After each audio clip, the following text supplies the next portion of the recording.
자, 이제 우리 다니엘서를 공부하겠습니다. 12번째 선지서인데요.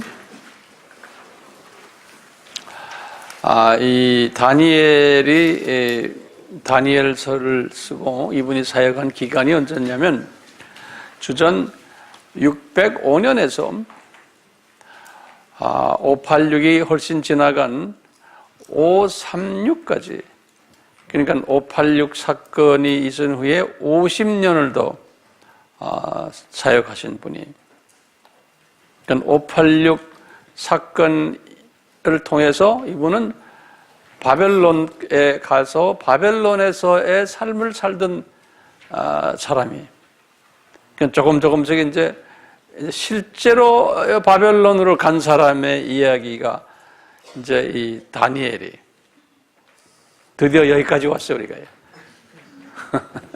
그 순서가 그래서 중요해요. 순서가요. 그러니까 다니엘서는 제가 한번 물어볼게요. OX 문제 해보세요. 586 예언서다. 그러면 O에 X에 O라고 생각하는 사람 손 들어봐요. 586 예언서다. 손을 좀 드는 사람 있네요. 이건 586 사건 예언이 성취돼 가지고 지금 바벨론에서 사는 동안이에요. 그러니까 이게 586 예언서는 아니죠. 지금까지 요 전까지의 이 예언서들은 586 예언서와 관계되지만 이제 586 사건이 이제 일어나가지고 실제로 이분은 바벨론으로 이거까지 한 사람이에요. 그 바벨론 이거 하는 동안에 메시지를 받은 사람이에요. 이분이. 그래서 그 바벨론 안에서 메시지를 받은 이야기들을 기록한 것이 이분이 쓴 다니엘서예요. 이분이 어떤 예언을 받았나 그건 좀 이따 제가 말씀드리고, 이분이 예언할 때 대상은 누구였겠나요? 바벨론 포로된 유다인들을 향한 대상이라고 보시면 되겠어요. 이분의 그 책이 12장까지 되어 있는데 이게 대선지서요, 소선지서요? 소선지서예요. 14장까지가 대선지서예요. 소선지서예요. 언제 이분이 이 말씀 받았나 그러면 언제라고 해요? 바벨론 포로 중. 바벨론 포로 중에. 이 다니엘이라는 그 이름은요, 다니엘이라는 이름은 엘이라고 또 있죠. 엘 하니까요. God is my judge. 그러는 거예요. judge란 건 재판장이라는 소리죠. 그래서 하나님은 여호와는 나의 심판자이시다 라는 뜻이 다니엘이라는 뜻이에요. 여호와는 God is my judge. 우리가 첫날에 제가 말씀드렸지만 지금 요 예언서는 몇 학년 공부라고 그랬던가요? 5학년 공부라고 그랬죠. 지금 요 다니엘서는 5학년 중에서도 2학기 이제 말 정도 되는 그런 시간적인 때예요. 이 창조 목적을 위배한 유대인들이 이제 바벨론으로 포로 생활을 한다라고 예언을 받았잖아요. 그 예언 받은 그 내용을 다시 한번 간단하게 내가 성서 구절만 드릴게요. 이사야서 41장 2절, 그 다음에 43장 11절, 그 다음에 예레미야 25장 9절, 27장 6절, 43장 10절. 여기 대표적으로 이 다섯 선구가 유다가 바벨론으로 포로 생활을 한다라는 70년 포로 생활을 한다는 이런 내용들이 거기에 숨겨져 있어요. 그리고는 실제로 이 포로 생활로 들어간 이 예언이 성취된 것이 성경에 어디에 기록되어 있냐면 열왕기하 이제 24장 전체와 25장 전체에 그 내용이 기록되어 있어요. 자, 이 다니엘서는요, 어떤 내용들이 들어있냐면요, 몇 가지가 있는데, 첫째는 586 이후에 586이 어느 제국이? 바벨론 제국이죠. 바벨론 제국 이후에 예수님 오실 때까지 여러 제국들이 나타날 것을 예언받았어요. 바벨론 제국부터 시작해서 예수님 오실 때까지 여러 제국들이 나타날 것을 바벨론이 예언을 받았고, 또 느부갓네살 왕도 이 꿈을 꿨어요. 그걸 다니엘이 꿈 해석을 해주는 이야기이죠. 다시 말하면 바벨론 제국, 그 다음에 파사 제국, 페르시아 제국, 그 다음에 그리스 제국, 그 다음에 로마 제국이 이제 참고로 바벨론 제국은 626년에서 539년까지 바벨론 제국이 626년에서 539년까지, 그리고 페르시아 제국은 539년에서 330년까지 주전이에요. 그리고는 그리스 제국이 330년에서 63년 주전까지예요. 그리고 로마 제국이 이제 63년 주전서부터 시작을 해서 주후 476년까지 요 로마 제국이, 그래서 이 다니엘서에는 요 네 제국이 네 제국의 그 흥망성쇠를 간단하게 예언적으로 느부갓네살이 받았고 다니엘이 또 받았어요. 여기에 관한 이야기가 이 다니엘서에 자세하게 나와요. 그 다음에 이제 다니엘서는 9장 24절에서 27절에 나중에 이제 때가 되면 제가 설명해 드리겠지만 그 가브리엘이 다니엘에게 설명하는 게 나와요. 70일에라는 그런 예언을 해줘요. 70, 2일에. 2일에라는 뜻은 주라는 소리인데 나중에 제가 설명을 자세히 할 거예요. 70일의 예언을 다니엘이 받는 거예요. 근데 이 70일의 예언은 그 후에 이 예언이 잘 풀어지지 않다가 요 근래 와서 이 70일의 예언이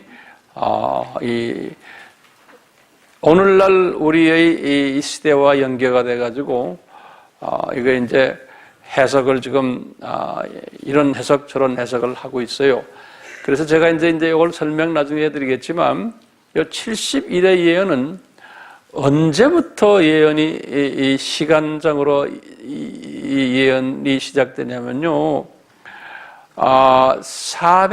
주전 445년부터요. 이것이 이제 아닥다스 왕 20년 때 예루살렘 성전을 중건하라 라는 명령이 445년에 있었어요. 아닥다스 왕은 페르시아의 5대 왕인데요. 그때부터 시작을 해서 쭉 해서 이제 예수님의 초림 사건, 그리고 예수님의 십자가 사건, 이 사건부터 또 계속해서 7년 환란 끝나는 때까지, 다시 말하면 천년왕국 직전까지의 그 시간 예언이 71의 예언이에요. 그러니까 시간이 굉장히 길죠? 445년부터 시작을 해서 언제까지? 그러니까 이제 곧 이제 7년 환란이 오면 7년 환란이 끝나는 때까지, 이제 천년왕국 시작 직전까지의 그 시간의 예언이 71의 예언인 거예요. 굉장히 유명한 예언이에요. 그래서 오늘 시간이 되면 제가 설명을 해 드리려고 그래요.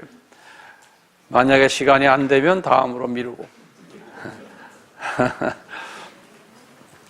그리고는 이분이 계속해서 무슨 예언을 받았냐면 예수님의 재림 때 어떤 징조들이 일어날 것인가에 대한 예언을 또 구체적으로 받았어요. 그래서 이 구약에서는 이 다니엘서를 신약의 계시록으로 그냥 보는 분들도 없지 않아 있어요. 신약의 계시록과는 똑같지는 않지만 그런 성격을 가진 예언서예요. 우리 이제 다음에 또 이제 에스겔서를 이제 보면은 또 이제 여러 가지 좋은 재밌는 이야기들이 또 거기에 숨겨져 있어요. 자, 그러면 다니엘서를 준비됐어요? 이제 하나하나 좀 봅시다. 그죠? 아웃라인을 제가 이렇게 잘 설명을 해드릴 테니까 잘 노트에 적으세요. 1장에, 다니엘서 1장에 이제 장수마다 보면 거기 특색이 있어요. 1장에 보면요, 느부갓네살 왕이 등장을 해요. 그러니까요, 지금 다니엘이 이 바벨론의 포로로 잡혀가 있는 그때예요. 그럴 때 느부갓네살 왕에게 이제 예수님께서 이제 말씀하시는 거예요. 이제 제 말을 잘 저거다 적으세요. 여호와께서 이 느부갓네살 왕을 뭐라고 불렀냐면 내 사랑하는 종이라고 그랬어요. 예레미야에게. 예레미야 43장 10절에 보면은 이 느부갓네살 왕, 유대인들을 괴롭히는 왕이에요. 이 왕을 나의 종 느부갓네살 왕 그랬어요. 예레미야 43장 10절에. 그뿐 아니라 이제 그 페르시아의 첫째 왕 고레스 왕도 나의 기름 부음 받은 종 그랬어요. 이사야서 45장 1절에. 그러니까 우리가 상식적으로 보면은 이해가 안 되는 거예요. 요 이방 왕들인데 그래도 고레스 왕은 유대인들을 도와줬지만 이 느부갓네살 왕은 유대인들을 괴롭혔던 왕이에요. 근데 예수님의 시각에서는 나의 종이라는 거예요. 그러니까 이 역사의 주인이 예수님이에요. 악한 왕들도 우리 로마서 13장 1절에서 2절 보면 선한 왕도 다 예수님이 임명하셔가지고 그 뜻을 이루시기 위해서 쓰신다는 거예요. 이것은 이 세상 사람들도 이해를 못하고 일본 기독교인들도 소화를 못해요. 선데이 크리스찬들도요. 왜냐하면 상식적으로 모든 걸 이해하기 때문에. 한번 열어볼게요. 썬데이 크리스천 이해 못하는데 그러면 넘버 2 타입 오브 크리스천들은 이해할 것 같아요? 일부는 이해하겠죠. 느부갓네살이 예컨대 스탈린이 예수님의 종이었다. 예? 또는 히틀러가 예수님의 종이었다. 또는 우리와 직접 피부 닿게 김일성이 예수님의 종이었다. 이러면 이게 점점 감정이 좀 격화되는 거예요. 또 우리 일본의 어느 왕이 우리를 괴롭혔어요. 이토 히로히토 또 안중근 분이 죽인 사람이 누구예요? 그 사람 누구예요? 나 이름 잘 기억이 안 나네. 하여튼 나 이런 사람들 다 그 사람이 이토예요? 네, 오케이. 우리 입장에서는 지금 이 세 번째 정도의 기독교인의 입장에서는 이것이 소화가 되지만 예수 안 믿는 사람들의 입장에서나 민족주의적인 사상을 가진 사람들 또는 썬데이 크리스천들이나 또는 이 번영신학을 이야기하는 사람들에게는 이것이 소화가 안 돼요. 그런 시각이 아니기 때문에. 그러니까 우리가 같은 기독교인이라도 같은 목사라도 같은 선생이라도 같은 선교사라도 같은 신학자라고 하는 사람들도 어느 수준이에 따라서 이런 걸 보는 시각의 차이가 있어요. 그러니까 여러분들도 마찬가지예요. 어떤 선생하고 같이 말씀을 공부하느냐에 따라서 엄청난 방향이 달라져요. 자, 그러면 지금 이 느부갓네살 이 왕이 이제 1장에 나타나면서 이분이 자기 그 생머리로가 아니에요. 이 성령님이 이분에게 이제 말씀하시는 거죠. 왜요? 왜 성령님이 이분에게 말씀하신다고 믿어요? 이분이 예레미야가 아까 그랬죠. 이분이 누구의 종이라고요? 여호와의 종이라는 거예요. 예레미야 43장 10절에. 그러니까요, 이 악한 사탄의 종이지만 사탄을 지배하는 분이 예수님이세요. 그 위에 계신 높으신 분이세요. 그렇죠? 그러니까 사탄도 예수님의 지시하에서 사탄이 느부갓네살에게 지시할 수도 있죠.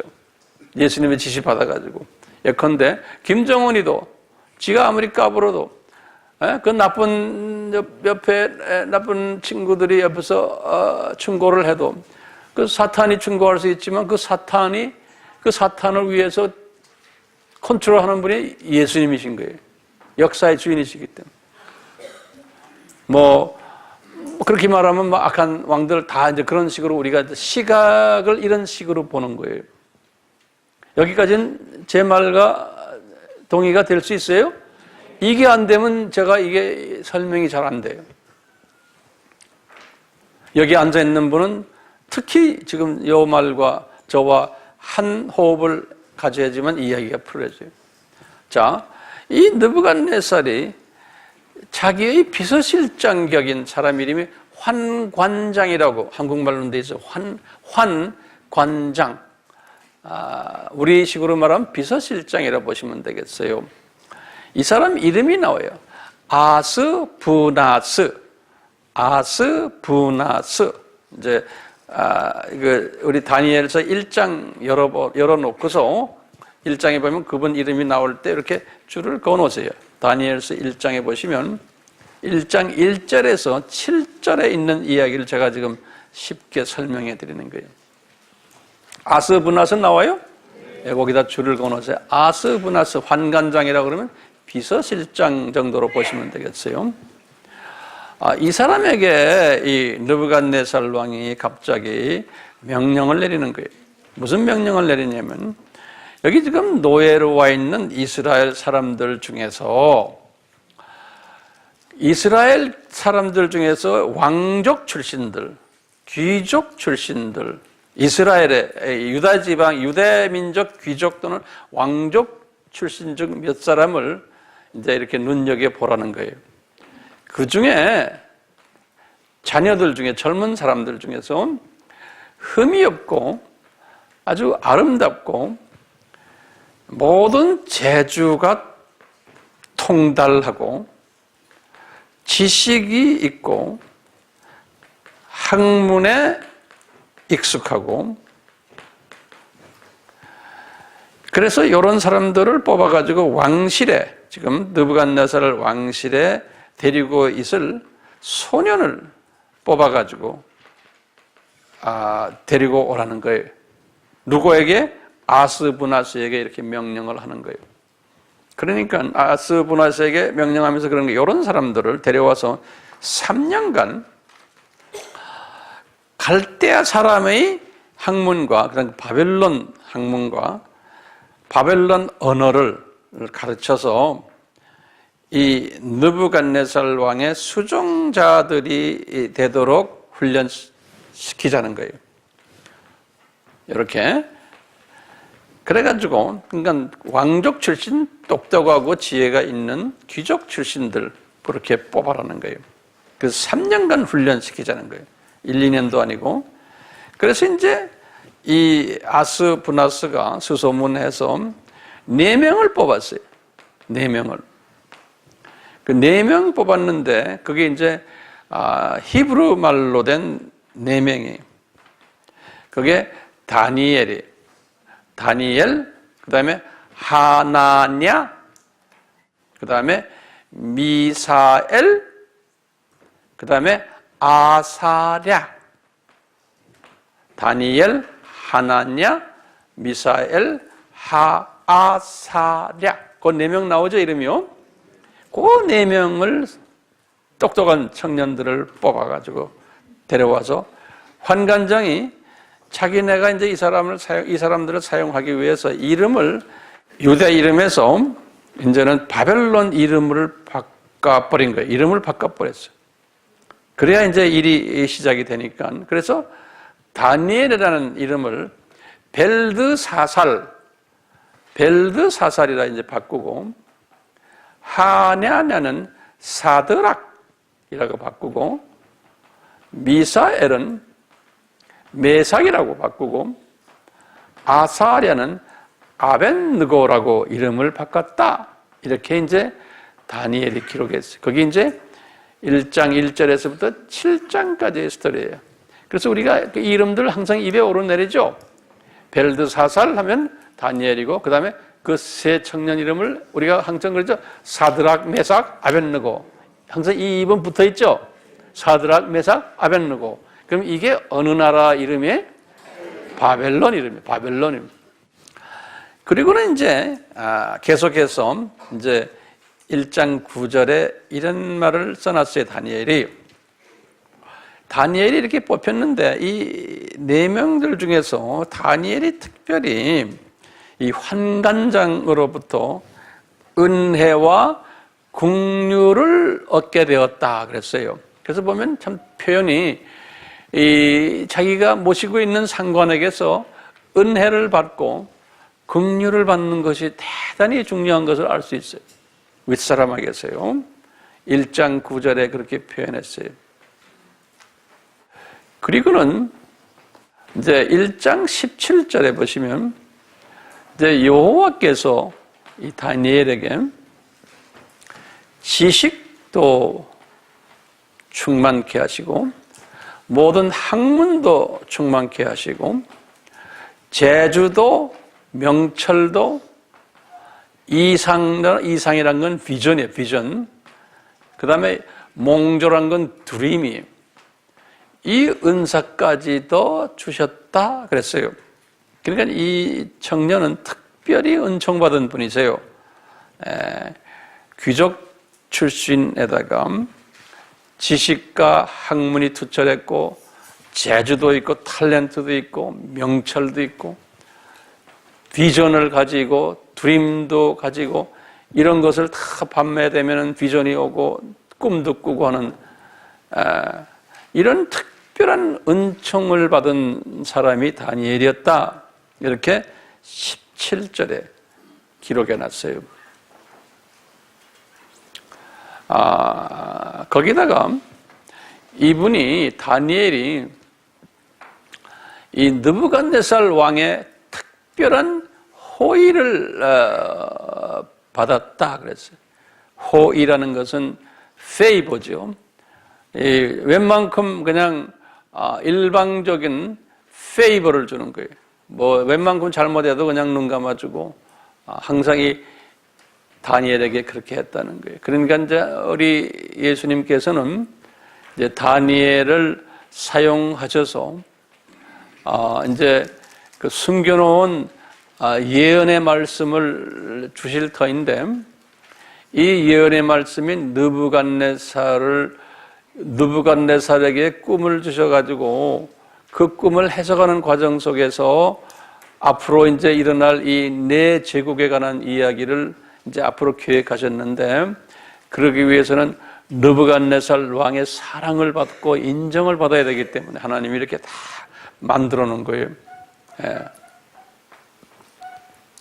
그뿐 아니라 이제 이 다니엘을 위시한 친구 3명, 나머지 3명, 사드락, 메삭, 아벳느고에게도 지혜와 총명과 이런 것이 바벨론의 어떤 박수나 술객보다 10배가 더 많았다는 것을 왕이 알게 됐어요. 1장 20절에. 그러니까 왕이 요 이스라엘의 유대의 이 네 청년들을 특별 대우를 해줬던 거예요. 이제 이러는 가운데 이제 이 바벨론 제국이 이제 망하면서 페르시아 제국의 첫째 왕인 고레스 왕이 이제 이 바벨론을 점령하면서 이제 이 왕궁에 있게 됐는데, 고레스 왕이 539년에 고레스 왕이 왕궁에 있을 때 고레스 원년까지 다니엘과 이 청년들이 고레스 왕 왕궁에 같이 있었다 그랬어요. 그런데 왕조는 바뀌었는데 계속해서 거기 같이 있었다. 1장 21절에 이렇게 되어 있어요. 제가 지난번엔 고레스 왕에 대해서 잠깐 말씀드린 기억이 있는데, 그 다음에 다리오 왕은 참고로요, 페르시아 왕국에 대해서 잠깐 좀 보세요. 페르시아 왕국이 아까 539년에서 330년이라고 그랬는데요. 제1대 왕이 고레스 왕이, 본래는 이 페르시아 왕국이 이 559년에서부터 시작하는데, 고레스 왕이 바벨론을 점령한 것이 539년이에요. 그래서 이제 539년부터 정식 왕으로 이제 계산이 돼. 그래서 이제 539년부터 330년까지 이제 페르시아 왕국인데요. 그 에스라 1장 1절에 보면 고레스 왕 원년 이렇게 나와요. 이때 바벨론 점령한 이야기가 나오는데요. 이분이 바벨론을 점령을 539년에 하군요. 1년 점령하면서 칙령을 내렸어요. 예루살렘 성전을 건축하라. 성전을 재건축하라. 성전이 70년 있다가 다시 지어진다고 그랬잖아요. 그런데 이제 이 지어진다는 이 예언을 성령님께서 성취시키기 위해서 고레스 왕을 사용하신 거예요. 그래가지고 고레스 왕이 이제 취임하고 곧 다음 해 538년에 이스라엘의 지도자들 스룹바벨이라는 사람, 이제 이 스룹바벨이 유대 지방의 총독으로 임명되고, 그 다음에 그 지방의 제사장으로 여호수아를 임명을 해가지고요, 거기다가 약 한 5만 명 정도의 유대인들을 귀환시켰어요. 5만 명 정도. 그 에스라 2장 64절에서 67절에 보면요, 이 귀환한 대표적인 사람들 이름이 쫙 그 전에 나와요. 거기에 대표된 사람이 누구예요? 스룹바벨과 여호수아예요. 예.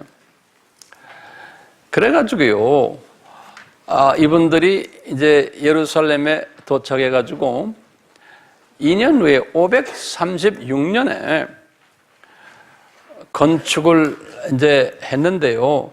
이 건축을 하다가 어떤 일이 일어났냐면 거기에 이 사마리아 사람들에 의해서요, 방해를 받았어요. 건축을 못하게. 그래서 이 사마리아 사람들 때문에 건축이 중지가 되었어요. 중지가. 에스라 4장 1절에서 24절에 그런 내용이 들어있어요.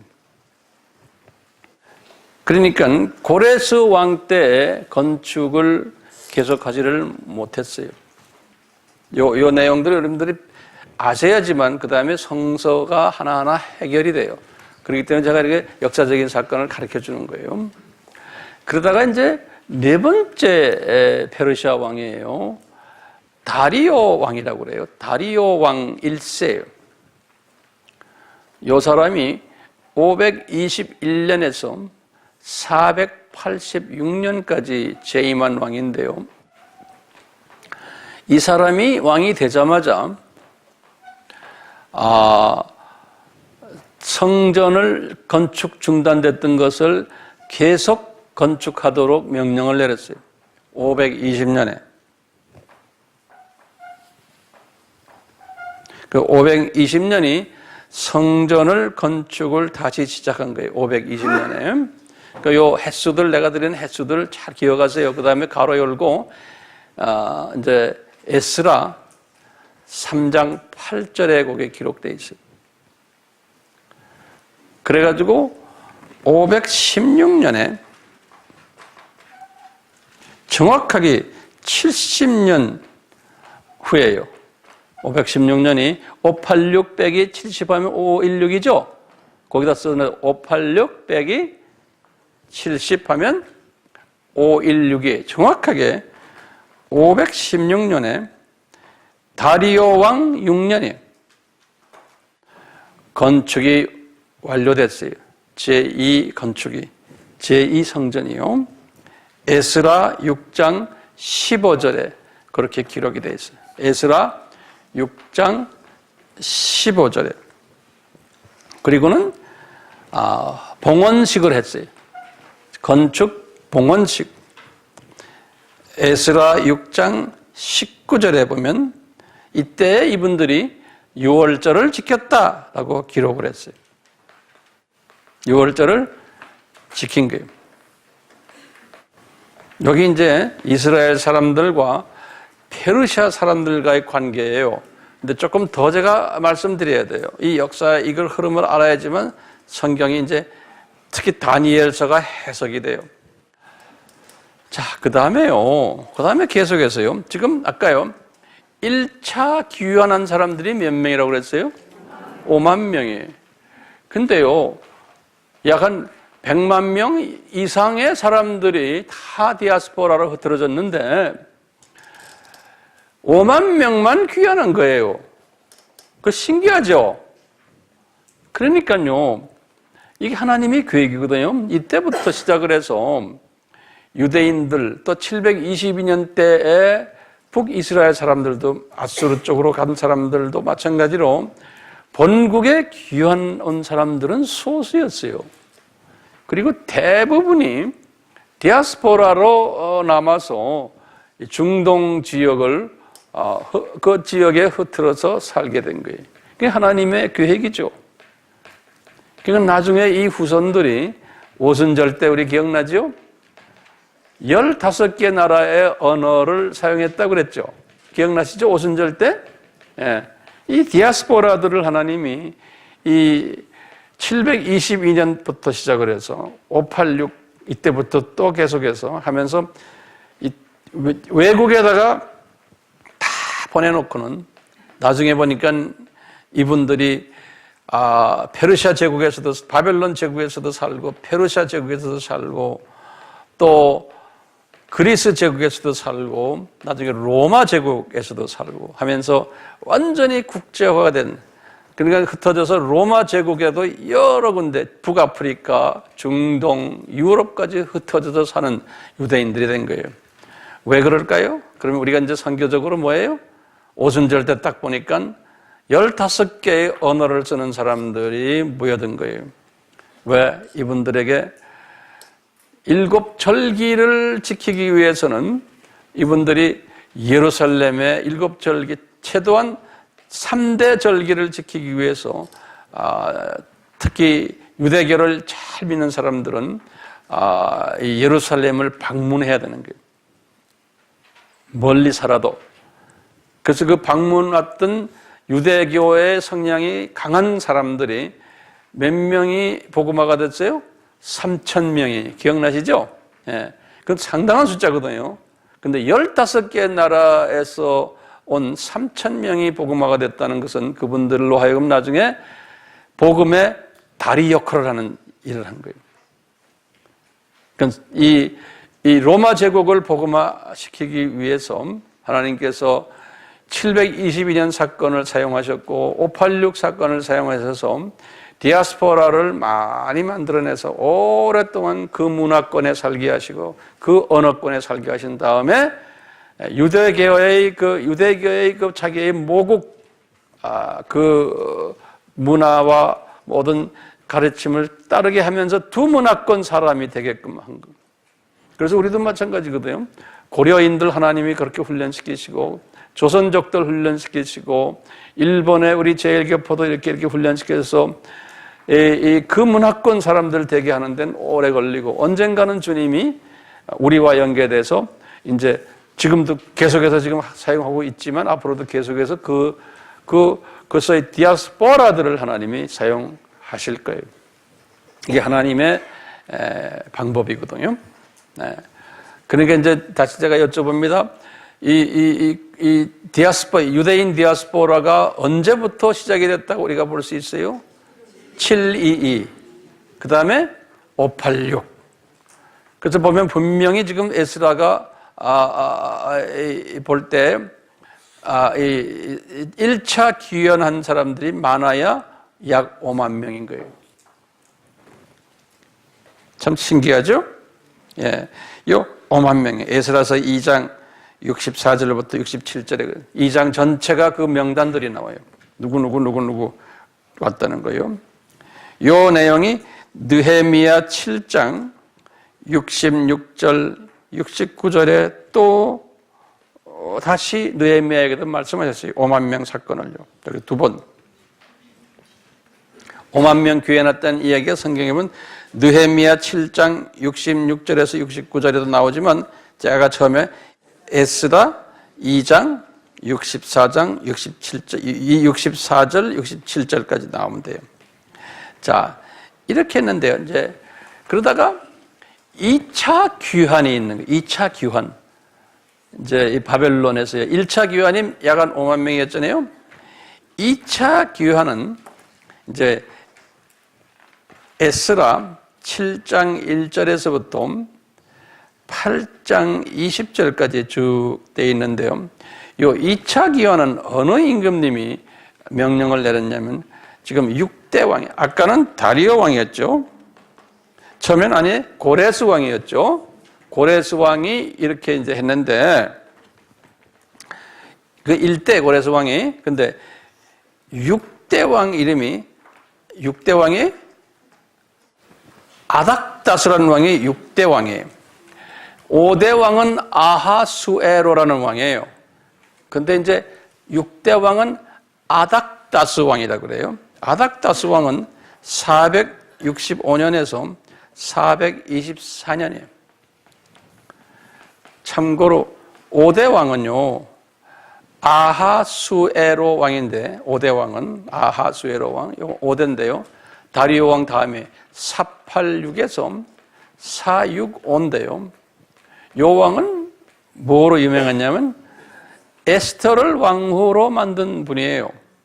에스더 1장 1절에 보면 여기에 그걸로 이제 요 사람은 아하수에로 왕이 유명하고요. 요 사람 다음에 6대 왕이 아닥다스 왕이에요. 465에 424. 요때 이 아닥다스 왕이 또 사람들, 이스라엘 사람들을 귀환을 시킨 거예요. 너희들 가라. 근데 그때 보면요, 아까 내가 성경 구절 드렸죠. 에스더 7장 1절에서 8장 20절 그 내용을 보면 약 1750명 정도밖에 귀환이 안 됐어요. 이게 아닥다스 왕 7년 이야기. 아닥다스 왕 7년에 그렇게 458년이에요. 요때에 귀환할 때 1700 몇 명이에요? 50명 가량 아주 속은 숫자가 귀환했는데 이때 에스라도 같이 귀환 무대에 있었던 거예요. 에스라. 이게 중요한 거예요. 요 에스라는 사람은 당대 유대인 중에서 최고 학자예요. 그러니까 이분도 디아스포라예요. 디아스포라 최고 학자가 에스라예요. 예, 유대인들은 이 사람의 말은 다 들었어요. 예, 학자로서요. 이제 서기관이죠. 서기관. 학자라는 건요. 그래서 이제 에스라가 이제 바벨론에서 예루살렘으로 귀환한 것이 458년이에요. 누구에 의해서? 6대 아닥다스 왕이에요. 페르시아 왕이에요. 그래가지고 에스라가 이제 귀환을 할 때 이 아닥다스 왕이 조서를 줘가지고 지참케 했어요. 아닥다스 왕이 조서를 만들어서 명령하는 거죠. 어떻게 하라고 가서. 뭐냐? 첫째, 에스라야, 네가 가면 성전 이미 지어놨잖아요. 516에 성전 지어놨기 때문에 성전 제사를 제대로 드려라. 그러니까 이방 왕이 이렇게 간섭을 하는 거예요. 그러니까 이방 왕을 하나님이 사용하시는 모습이에요. 특히 페르시아 왕들. 그 에스라 7장 11절에서 28절에 보면 이렇게 돼 있어요.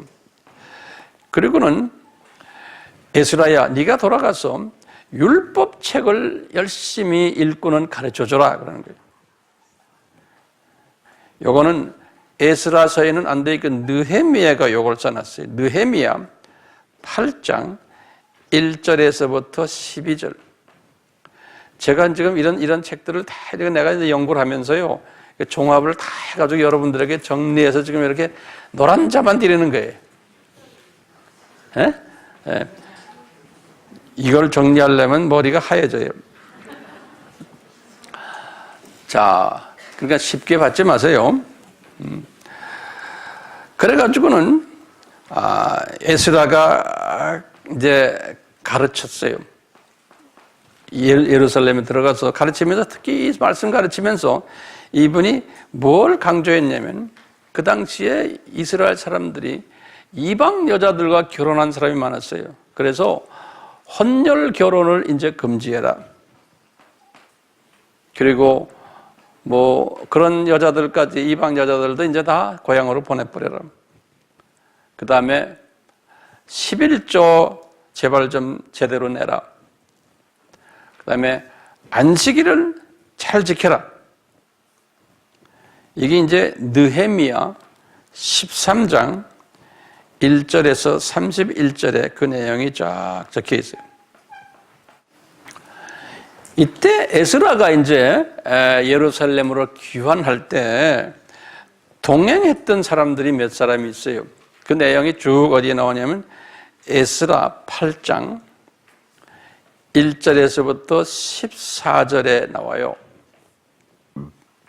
그런데 여기 보면요, 유명 인사들 몇 사람이 에스라와 같이 이때 2차 기환 때 예루살렘에 간 분들이 있어요. 이때 보면 다니엘 이름이 나오고 스가랴 이름이 나오고 스바랴 이름이 나오고 오바댜 이름이 나와요. 근데 여러분들 나중에 성경 들여다보면요, 그분 이름들이 나와요. 여러 사람 이름 중에 이분들 이름이 있어요. 예. 이렇게 하면서 지금 2차 귀환이 이제 끝냈는데요. 그 다음에 또 중요해요. 우리가 이 다니엘서를 소화하려면 내가 지금 이 말하는 이 배경을 여러분들 다 알고 있어야지만 나중에 70일에 이야기할 때 이 배경을 모르면은 이 이야기가 힘들어요. 그래서 그래요. 자, 그러다가 이제 느헤미야를 귀환시키는 게 나와요. 느헤미야라는 이 양반은 알죠? 아닥다스 왕의 수를 따르는, 이분도 귀족 있는 외국 왕궁에 계신 분, 느헤미야. 예. 이 아닥다스 왕 20년에 5대 왕의 아닥다스 왕, 5대 아니죠, 6대죠. 예. 아닥다스 왕 20년에 445년이, 요거 동그라미를 크게 쳐놓으세요. 445년이. 그러니까 아닥다스 왕이 465에서 424라고 내가 아까 드렸죠.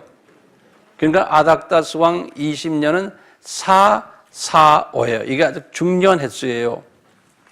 요 아닥다스 왕 20년에 이 아닥다스 왕이 느헤미야를 예루살렘으로 귀환시켰어요. 귀환시켜가지고 여기 느헤미야의 1장부터 쭉 이야기 나오는데요. 그래가지고 이제 느헤미야가 뭐 하러 갔냐면, 예루살렘 성전은 지어 있었지만 성벽이 아직까지 무너진 것이 그대로 있었어요. 성벽. 그래서 이분이 성벽을 재건을 하는 일 때문에 거기 간 거예요.